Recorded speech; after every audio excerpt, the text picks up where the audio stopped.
The Chronic Illness Therapist podcast is meant to be a place where people with chronic illnesses can come to feel heard, seen, and safe while listening to mental health therapists and other medical professionals talk about the realities of treating difficult conditions. This might be a new concept for you, one in which you never have to worry about someone inferring that it's all in your head. We dive deep into the human side of treating complex medical conditions and help you find professionals that leave you feeling hopeful for the future. I hope you love what you learned here, and please consider leaving a review or sharing this podcast with someone you love. This podcast is meant for educational purposes only. For specific questions related to your unique circumstances, please contact a licensed medical professional in your state of residence.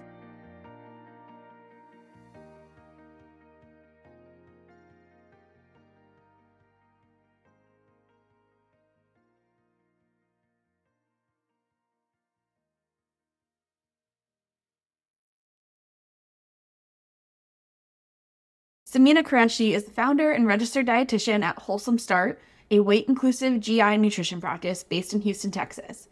She specializes in helping people who struggle with irritable bowel syndrome find relief and nourish their bodies without rigid diets, stress, guilt, or shame. Wonderful, right? Samina respects body diversity and encourages her clients to care for their health in a gentle way that best honors their lifestyle, unique needs, and cultural traditions. Through nutrition coaching, her clients are able to heal their relationship with food, find relief from really uncomfortable gut symptoms, and support long-term gut health without the gimmicks.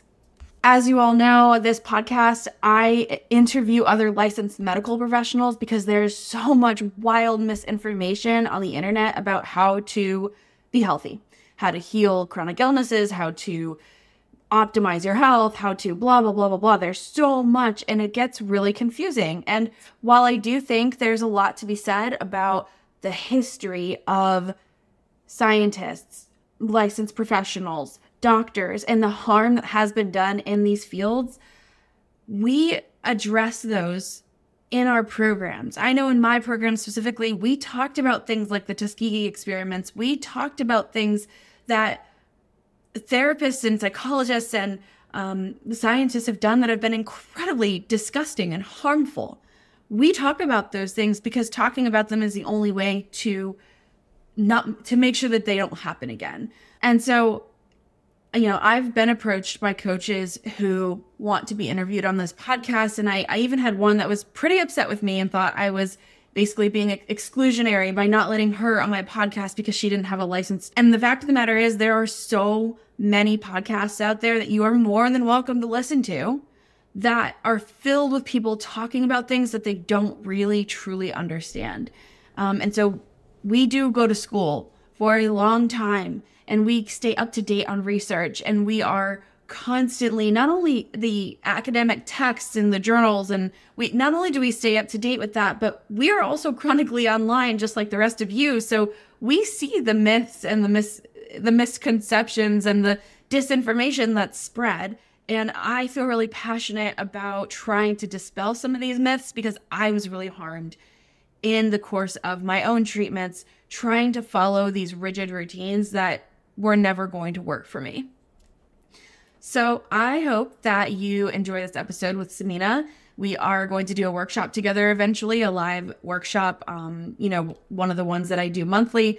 And it's going to be really great. And if you are participating in Ramadan this year, definitely check out Samina's profile. She is doing these tips on how to stay healthy and basically feed your gut the way that you should while fasting in Ramadan. She has a free download that you can go to her website and enter your email and it will come right to your inbox. So without further ado, here's our interview.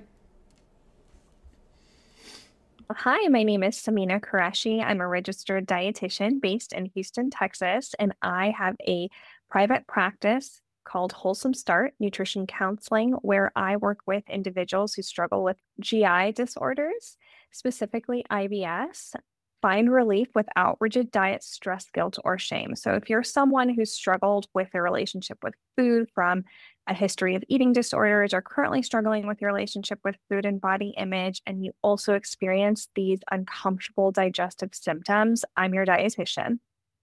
What is the most rewarding or fascinating part about working with this condition in particular?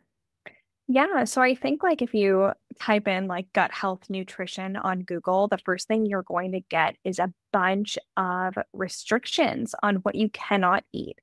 And so, what I love about working with this population is there are so many opportunities to truly expand your diet, be more inclusive with the foods that you're allowing yourself to eat to find relief. It really isn't about restriction and helping people get to that aha moment where it's not all about elimination of foods is my passion. That is what I love.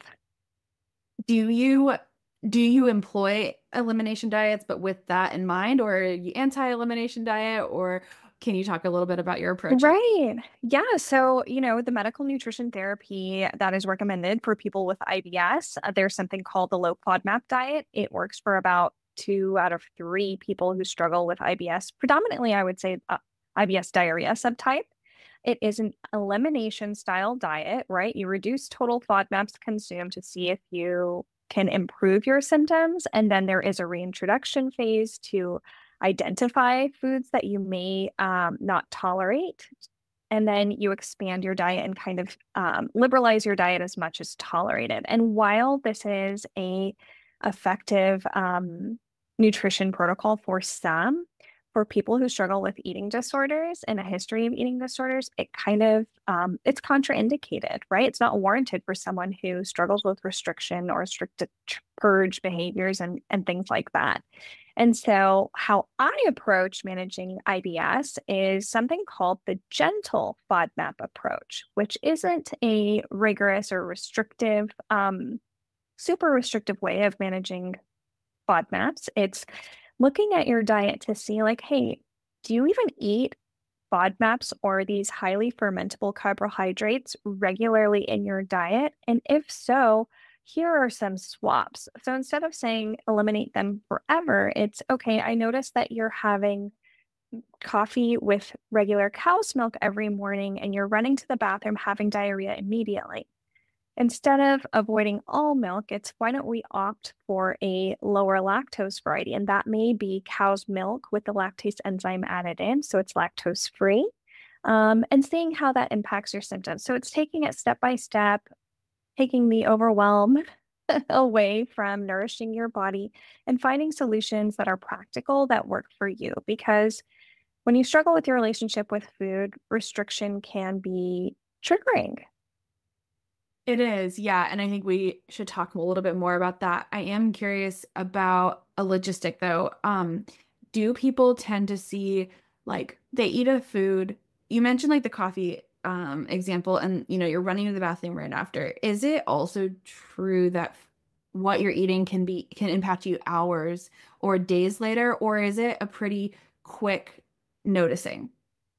Yeah, so in general, FODMAPs, which I guess we should do a little education, right? FODMAPs is an acronym that stands for fermentable oligosaccharides, disaccharides, monosaccharides, and polyols, which are those sugar alcohols, right? And for some people with IBS, they can be sensitive to them.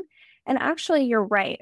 It's not necessarily true that if you eat a FODMAP, you're immediately going to have a symptom minutes later, right? The symptoms can happen maybe 3 to 4 hours later because these FODMAPs are fermented in the small intestine, and it does take time from entering our mouth to go through digestion and make it there.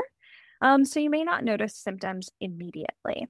The thing with coffee is that it can be a gastric irritant in itself. And lactose specifically may have a shorter time with the symptoms that you experience, right? So if you are a lactose intolerant, you may notice it 30 minutes to an hour later um, after consuming. Okay, okay. And what about days later? And this might not even be FODMAP related, but just in general with food. Like, is it possible for people? This is what I've heard that makes it people hard for people to figure out what their sensitivities are because maybe days later something is showing up, but I've also heard that that's not true. And so I'm just trying to fact check here. Yeah, that's a great point. So I think it depends on each individual and how many co-occurring conditions they're managing. Right. So if we're only talking about FODMAPs and IBS with those sensitivities or intolerances, I would say, yeah, you can experience symptoms days a day later. It just depends on the quantity of that food that you consume and also FODMAP stacking. So if you're having it multiple times throughout the day, then you're experiencing symptoms and then the lingering symptoms can happen. And oftentimes, when you trigger IBS symptoms and flares, what happens? Like our nervous system goes into this overdrive where it's scared. You don't want to have these symptoms anymore. And it kind of ends up with this cycle of then fearing food, having the symptoms, and it becomes this like self-fulfilling prophecy almost of like, I'm fearful, I don't want to eat, I have symptoms, and then that just continues. And so is it truly the food that's causing you to have these symptoms or the state of your nervous system in that moment? Which is such a hard, I feel like it makes it so complicated. Do you have a way that you make this simpler for people to understand? And not from just like you just explained it very simply and very well, but from a place of how I track that in my body. Yeah. Yeah, Or it doesn't absolutely. require a good amount of effort. So most of the clients that I work with are working with me minimum for 3 months. They're getting high accountability and support with the program that I'm working them with them in. And so in my, IBS Food Freedom program, they're getting this hand holding and coaching and support along the way as we identify their food triggers, reintroduce foods, assess their personal tolerance. And so there is a component of food and symptom journaling, and that helps me better understand their symptoms in real time. That way, if I notice, like, hey, after having XYZ meals, I'm noticing these are your symptoms. Why don't we offer this swap? And so absolutely, it can be so overwhelming and impossible to do on your own. That's why I offer this like high touch support because the low FODMAP diet, it's it does not produce results as effectively as it would if you did alongside a trained FODMAP dietitian. That makes sense. Can you even name some of the things that differentiate someone trying to do a low FODMAP diet on their own versus working with someone like you? Is it really just is it just the support of it all is what helps the success, or are there just more nuances that you understand because of your training and education that you're just not going to find in the blogs? Yeah, absolutely. I mean, I've had people who have tried the low FODMAP diet on their own, and I will say 100% of my clients have failed, right? Like that's why they're working with me to navigate it on Exactly. their own. And the reason is because it's overwhelming. There's a lot of nuanced things, right? It's not just FODMAPs that are causing you these symptoms. Like I said, there could be potentially other gastric irritants. There could also be malnourishment going on, in inconsistent meal patterns, stress during meal times, and so many other lifestyle factors that could be contributing to their symptoms. So while understanding, FODMAPs and whether or not they're a trigger for you, there's a lot of work that needs to be done before even approaching the FODMAP side of things with managing IBS. So laying that foundation of good, balanced nutrition Yeah. in a way that doesn't stress you out, to be honest. What happens if this stuff just does stress you out over and over again? What do we do about that? Yeah, so that's why I partner and also collaborate very closely with their mental health practitioners, whether it be a therapist or a counselor, to make sure that the people that I'm working with are getting supported where they need, right? As a dietitian, I offer nutrition counseling and support and coaching. But that, if you are noticing that this stuff is increasing your anxiety, you're very anxious about it. I also refer out to GI psychology because when it comes to managing IBS, gut-directed hypnotherapy and cognitive behavioral therapies for IBS or GI focused have been proven to be as effective as a low FODMAP diet. So if Wow. I'm seeing that, hey, you know what? As we're working together, we've gone through the minimum 3 months of working together, trying these approaches, you're still experiencing symptoms, we have to recognize that something else is going on. It's good to hear that 3 months mark is kind of where like you should be seeing something after 3 months. And if not, then we're missing something. Absolutely. And one thing I will say, so remember when I was talking to you about how like 100% of my patients have failed the low FODMAP diet? Well, if you want to go and try the low FODMAP diet on your own, go for it. Right? Of course, you need to assess and see how this is going to work with your lifestyle and needs. But this is something that GI doctors or physicians don't tell you, right? They just hand you the packet of the low FODMAP foods and they're like, avoid these foods and run with it. Yeah. They never say that there's a reintroduction phase. They never say that this is a short-term diet. So the elimination phase of that low FODMAP diet should only be done for 2 to 4 weeks. That's crazy. If you are not experiencing symptom improvement by week 2, stop the low FODMAP diet. That is such like yeah, I think people try this for like 3, 4, 5, 6 months. Like this might be a pivot. What do you think of the GAPS diet?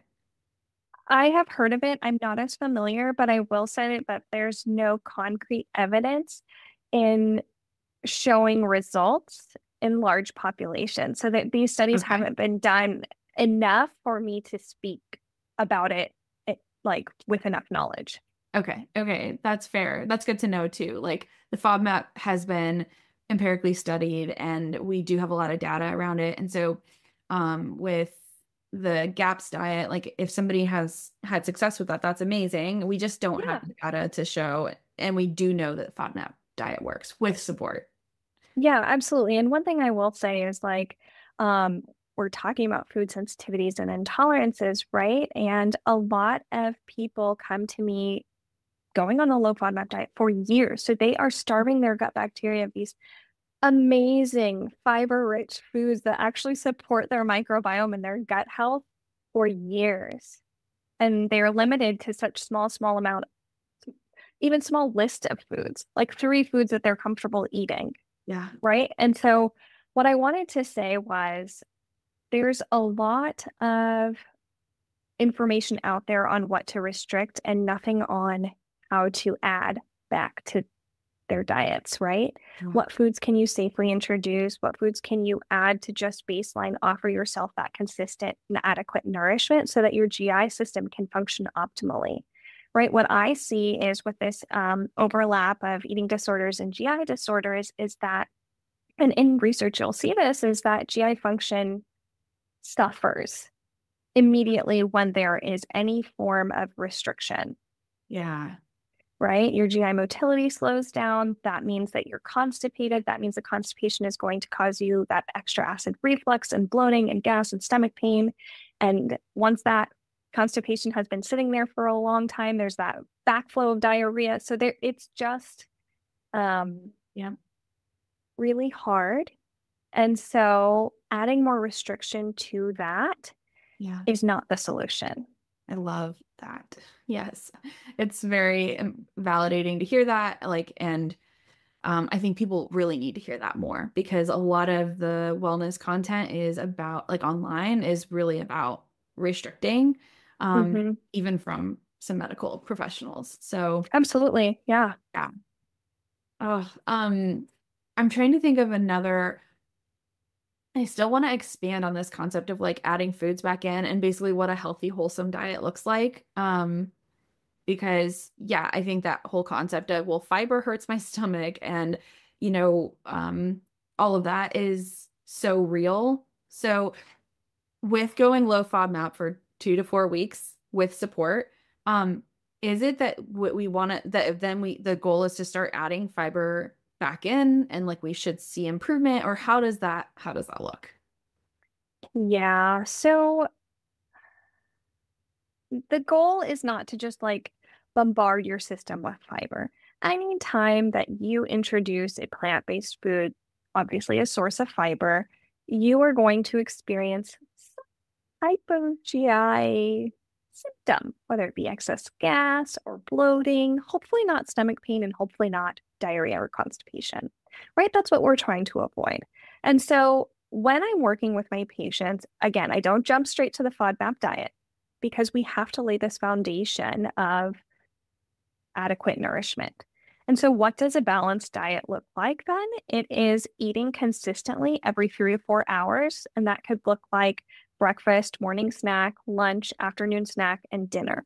The reason that I do this is to recalibrate the GI system and your nervous system to know that I am going to be fed regularly and consistently throughout the day. So I do not need to slow down my GI system. I don't need to hold on to foods because I know when I'm going to be fed next. Yeah. So my GI system can naturally have that GI motility, have that migrating motor complex move so that it can push the food through your GI system, create a stool, and evacuate. Yeah. Right. And so once I feel like you have gotten the routine of nourishing your body down, then we go to, hey, I'm noticing with this consistency of nourishment, you're still experiencing XYZ symptoms. And this is the trend that I'm seeing. Here are some swaps that we can offer. Let's try this out. And let's also, with these swaps, I'm including options that are iron soluble fiber. Soluble fiber is something that is going to form like a gel-like liquid in your body as it goes through the digestive system and make a nice lubricated but formed stool to help it pass easily. And so, yes, step by step. And it's not about throwing fiber at the wall and seeing what sticks literally. It is about having that baseline nutrition and then adding foods in to support the symptoms that you're experiencing. I love that. So many of my clients, or just even people I work, like hear from with any kind of chronic, this is not just IBS related, but it's so hard to get breakfast in. And especially if they're on any kind of ADHD medication, very, very difficult. And so, there's some of that that's like, if you know how important it is, and it really internally, you are intrinsically motivated to start eating 3 meals a day. I went through this a few years ago and I was like, I don't care what happens. I don't care how uncomfortable I am. I don't care how much, like, because I would just have this like feeling of aversion whenever I would try to eat in the morning. Yeah. And I was like, I don't care. I need to eat something. So I think I started with like a protein bar or like, I don't even know. It was just something that wasn't like a whole meal. Eventually it was like, oh, what if I just ate foods I liked, like eggs and bacon and toast? And that was really what helped me start like eating breakfast. And then, like you said, I was able to add in more foods and yogurts and things that I wasn't able to before. Is that kind of what you're helping people get to? Or is there, yeah. Absolutely. Yes. And I love that you brought up, ADHD and neurodivergence. People who are on these types of medications to manage ADHD, absolutely, it has an impact on your appetite, right? And even if you're not on medication, it can be really hard to complete a task, to change and shift to now I need to eat and break away from that thing. So yes, I work with many people who experience, who are not neurodivergent, who have ADHD, and I love that you tried something and saw how it made you feel, and that you were not aiming for perfection. I think that's where a lot of people struggle is that like, I need to have breakfast. I need to start my day. Okay, I'm going to get something. I'm going to have this. Yes, I'm going to do oatmeal and I'm going to add all these things and the chia seeds and it's great. I did go through that, by the way. And then I was like, wait. Yeah, for sure. But I love that you opted for something that was convenience. And so that is something that I really, really talk a lot about with my clients is anytime you are making a change to your day, lifestyle, health, taking care of yourself, it has to be easy.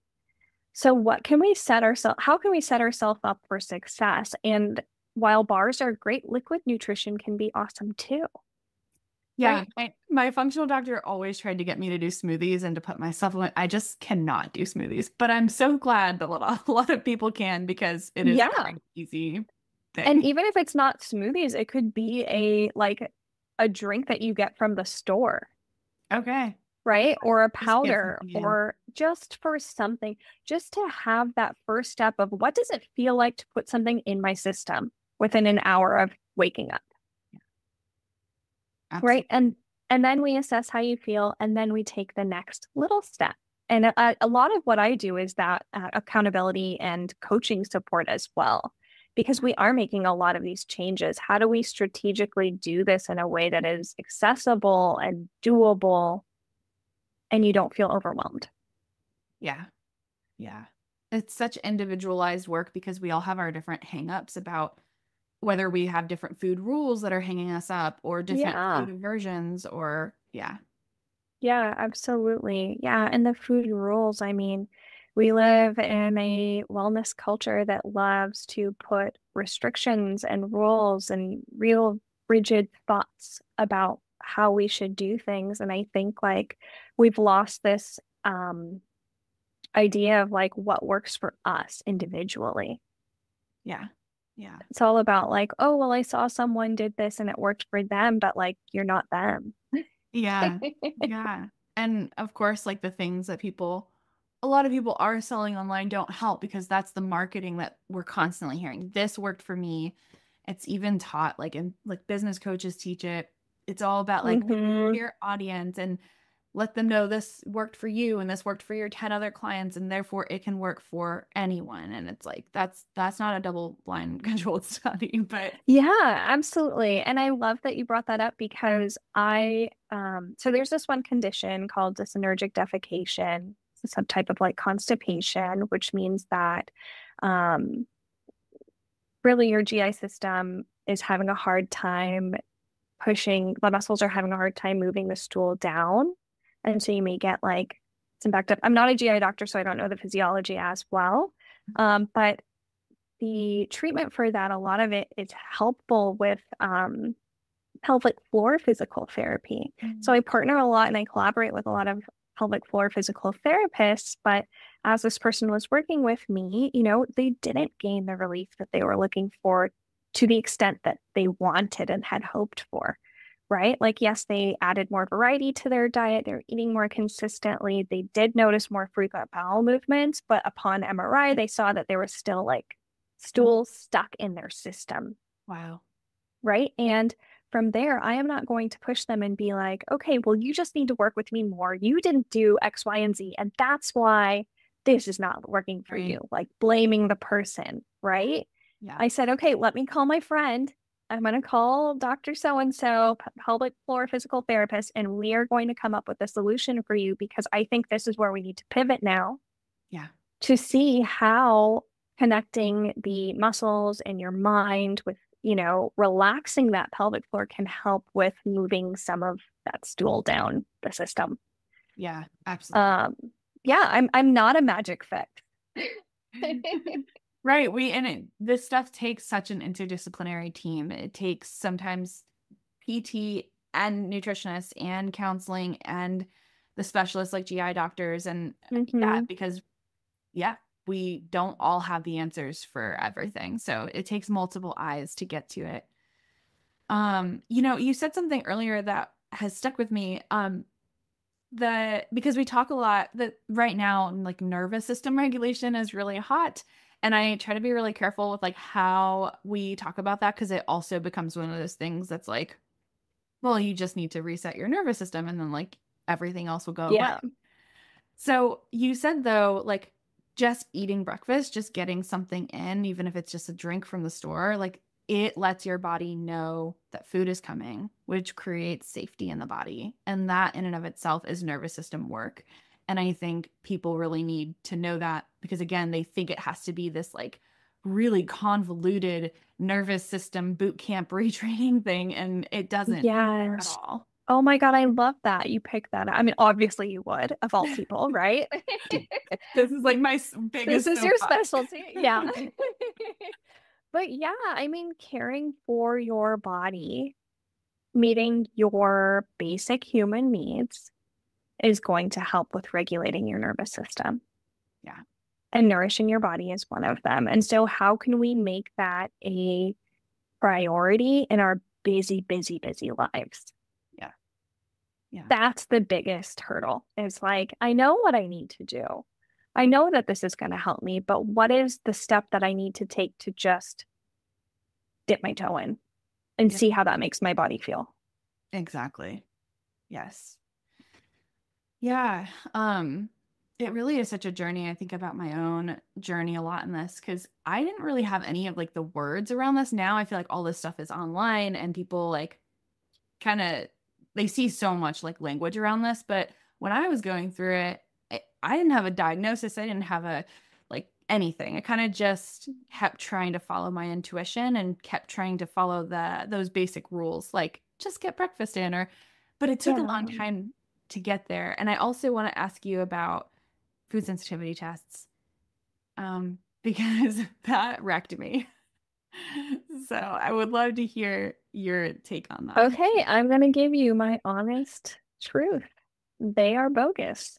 Okay? Yeah. Food sensitivity testing, and I even have like one of my really good friends is an allergist at our like medical center here in Houston, and she's like, we don't use those in practice. I don't know why people keep coming in with IgG antibody testing to determine food sensitivities when that's not a thing.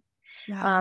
In research, IgG antibody testing has been shown to um, indicate foods that you commonly eat, not foods that you're sensitive to. And it's so funny because I have clients come to me with their, you know what brand tests. And they're like, these are all the foods that I can't eat because this company said so. And then they sell you a diet plan that is how to eat, yada, yada, yada. Like, anyways, it's Yeah. more money-making scheme. Yeah. And what we find is that my number one question that I ask people, because I also believe you, right? Like I while I these food sensitivity tests are not validated, they're not evidence-based. I believe you when you tell me that if you eat something, you feel this way. Okay? Like I just want to put that out there. So, with this information that I get from these food sensitivity tests, I ask my patients, did you notice symptoms before this test when eating this food? Right. Because Right? Like, yeah. Yeah. if you weren't avoiding strawberries before this, there's no need to avoid strawberries now. Yeah. Yeah. You would have noticed before. Well, I guess that goes back to that question of how long does it take before we notice like something happening? I think that might be what contributes to why these tests feel so hopeful for people because if they feel confused about what's flaring them up, which was where I was at, I was like, I have no food that makes me run to the bathroom. Like that isn't what I'm struggling with. And so taking the test was like, I mean, it was terrifying because it was all of the foods. It was every vegetable that I put into my body. And I was like, Yep.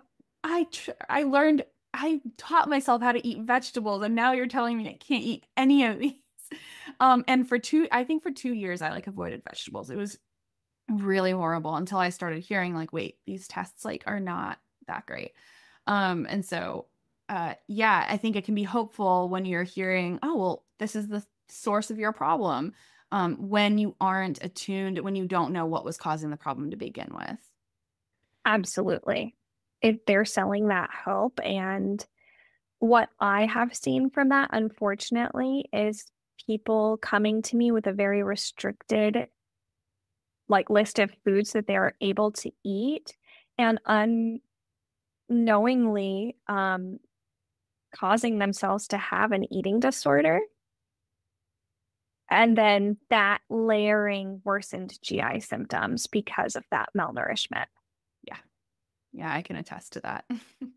So it's a vicious cycle. Yeah. Um, Tell me then, what is like when people come to you with this test, like, what is your response? Like, um, you educate in the way you just did, but then it's like, so here's what we're gonna do next. Yes. So this is, and I love this because this is where I get to help people identify foods that they actually have symptoms with, or they're triggered by, and then also expand their diet. So we do reintroduction challenges. I say, okay, we're going to continue with your normal diet, whatever you think that makes you feel good. We'll continue with that, and we're going to add in strawberries on day 1. We're going to add in strawberries in a bigger portion on day 3. 2, we're going to add in strawberries on a bigger portion on day 3. Day 4, 5, and 6 are going to be washout period. Let's see if you have any lingering symptoms, right? We're going to assess how you feel to truly and confidently nourish your body and hopefully expand your diet as well. We notice that, okay, you're eating nothing out of the ordinary and we're just changing one single ingredient food like strawberries and you don't have a reaction. I think we're safe to say that you can tolerate them in a normal portion for you. Yeah, that's great. Really reducing the fear around food.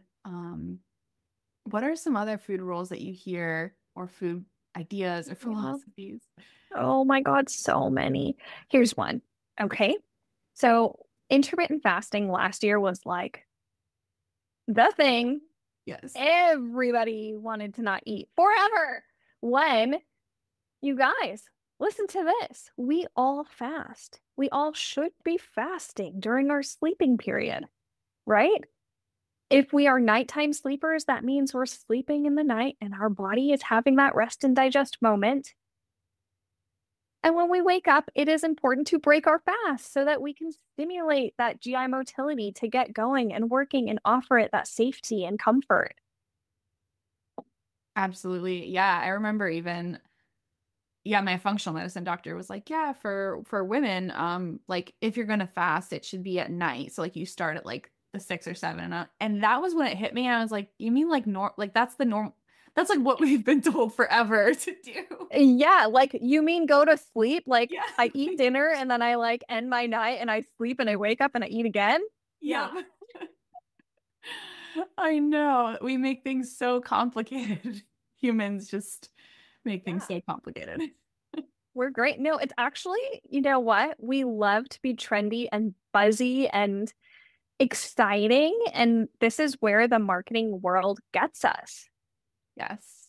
Yeah. Like, yeah. And So really, this that's has been one. like since forever. I mean, if you look back into like even like into ancient Greek times and anywhere where we have like old, especially food philosophies, I'm thinking like who said like heal thyself or food is your medicine. It's like some old ancient kind of philosopher.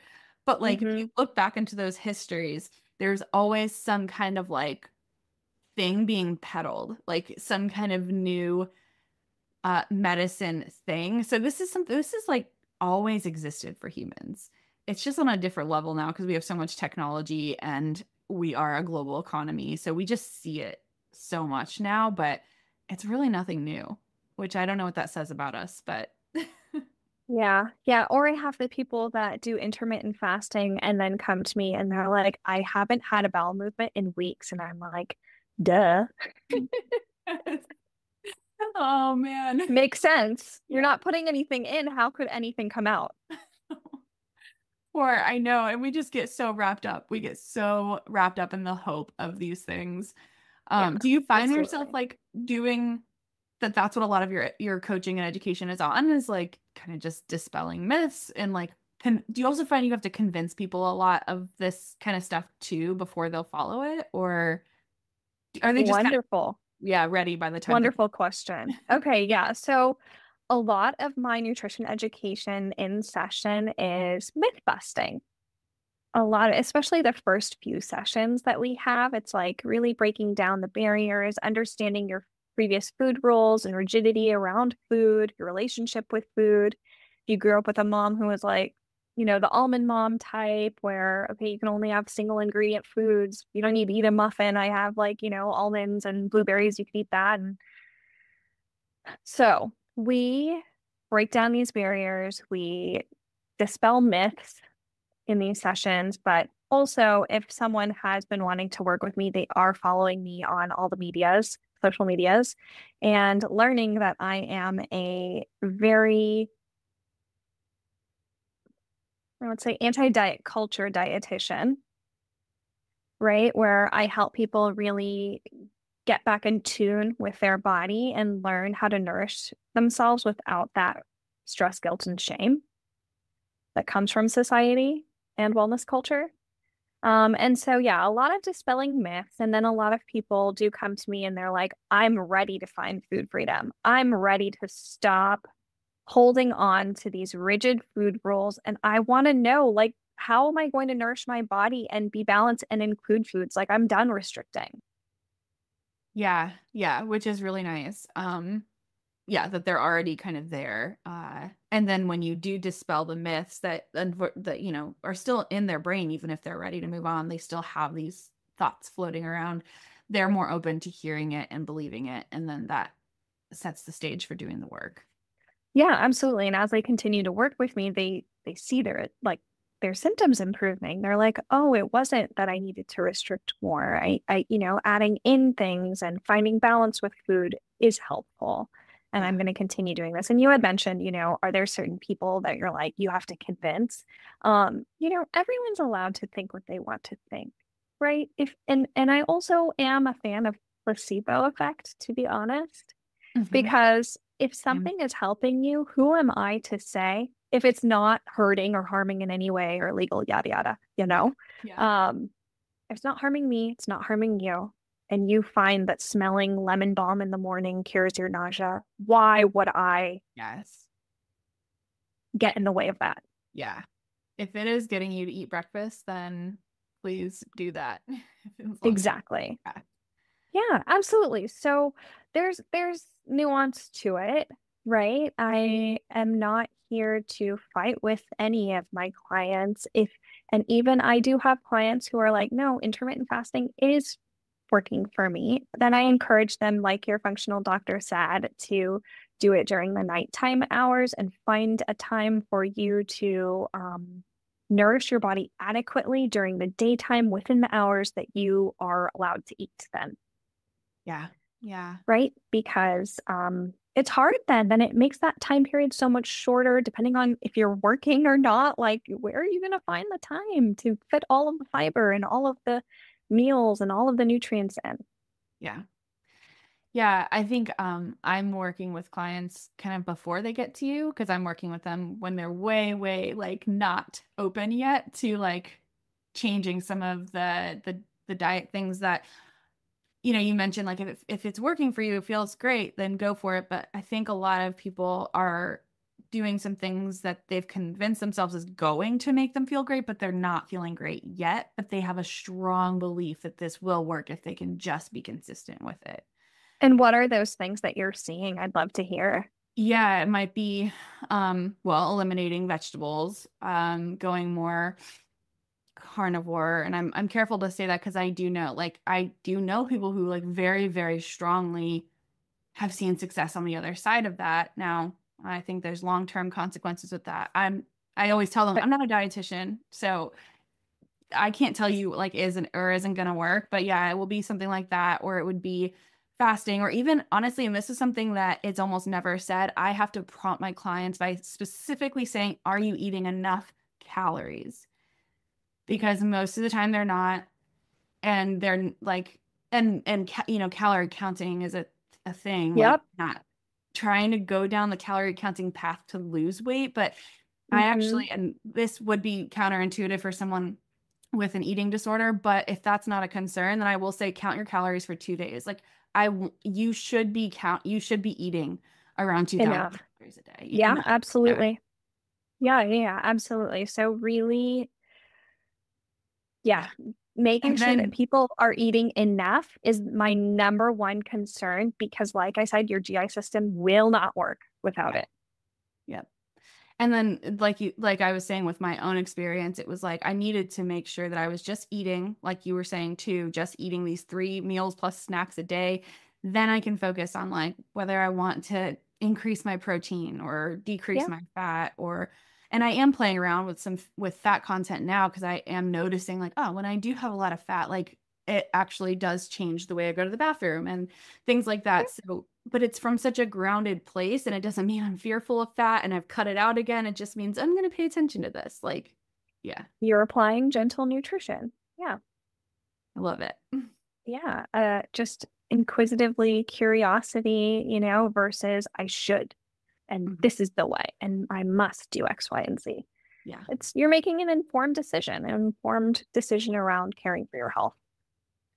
Yeah. I love this. Is there anything else, any kind of big topic that you love talking about that we haven't addressed yet in this area? Oh, so much. I know.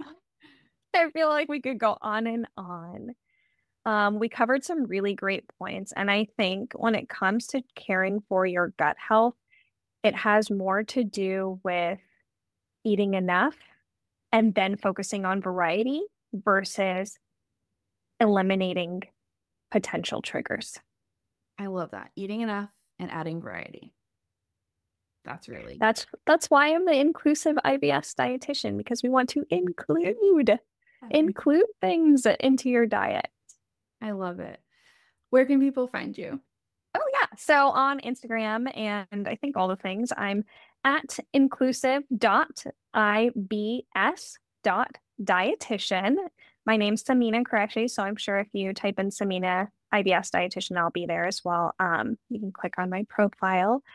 And yeah, I'm accepting people now in my 12-week IBS food freedom program where I help you find relief from these uncomfortable digestive symptoms, confidently nourish your body, and feel your best. I love that. Is there anything, if people aren't sure, if they haven't been following you, is there anything maybe like a free download that you have or somewhere where they can find, like they can kind of learn what the prerequisite is to this, to your program? Yeah, absolutely. I have a free download. It is an IBS guide on 5 ways to avoid IBS flares. And it really breaks it down to some, again, things that you can do to care for your basic human needs that will help you reduce that stress and anxiety, which in turn will help your digestive system function optimally. And so, yeah, check it out. There's some simple tips for you to apply into your daily routine today to help you get on and see how that impacts your symptoms. Awesome. Well, thank you so much, Samina. This was really wonderful. Thanks for having me. I had so much fun. Thanks for listening. If you learned something new today, consider writing it down in your phone notes or journal and make that new neural pathway light up. Better yet, I'd love to hear from you. Send me a DM on Instagram, email me, or leave a voice memo for us to play on the next show. The way you summarize your takeaways can be the perfect little soundbite that someone else might need. And lastly, leaving a review really helps others find this podcast, so please do if you found this episode helpful. And P.S., clicking subscribe ensures you'll be here for the next episode. See you then!